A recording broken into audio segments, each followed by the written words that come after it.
បងប្អូនអ្នកគ្នានេះតម្លៃវាតែ400ជាងទេប្រភេទពួកiPad Pro 2020អានេះគឺ sale លុយខ្លាំងណាបងប្អូនអ្នកគ្នាដោយសារតែនេះបងប្អូនអ្នកគ្នាមើលខ្ញុំ note ខ្ញុំដាក់ថា97%វារៀងស្ទើរតួតិចតិចណាបងប្អូនអ្នកគ្នាវារៀងស្ទើរតួតិចតិចប៉ុន្តែសាច់អេក្រង់ស្អាតហើយអាវ៉ាន់សនំសិនហើយលក្ខណៈពិសេសរបស់វាគឺវាបាន 256G អានេះប្រភេទពួក Wi-Fi only អញ្ចឹងហើយវារៀងធូរបន្តិចហើយបងប្អូនអ្នកគ្នាហើយវារៀងស្ទើរតួទេដល់ពេលយកទៅវារៀងធូរអញ្ចឹងសម្រាប់បងប្អូនដែលគាត់ត្រូវការ iPad យកទៅធ្វើការយកទៅលេងហ្គេមអីគឺអានេះមកឆ្ងាញ់ឲ្យណាអានេះគឺ Pro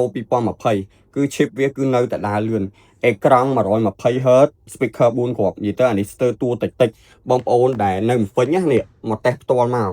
គឺស្ទើរមកល្មមប្រើទៅលើភិនពាកខាងក្រៅទេប៉ុន្តែសាច់អេក្រង់ស្អាតហើយ iPad គឺសនំសិនហ្មងអានេះគឺឡើង version 26ហើយស្រាប់ទៀតហើយវ៉ាន់ខ្ញុំមានតែ2ដើមគត់បងប្អូនអ្នកគ្នាអានេះគឺតួឯកហ្មងគឺគេសួររកច្រើនណាបើសិនបងប្អូនមានតម្រូវការចង់មក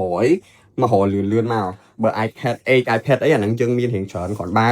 តែបើអានេះវិញបងប្អូនអ្នកគ្នាគឺអត់ទៅមានទេបងប្អូនអ្នកគ្នាគឺប្រមាថរមែនតើទិញទៅហាងគ្នាចង់ងាប់ហើយមកបានអាវ៉ាន់លក់ហ្នឹងអញ្ចឹងបងប្អូនអ្នកគ្នាមានតម្រូវការលឿនវឺតអរគុណច្រើន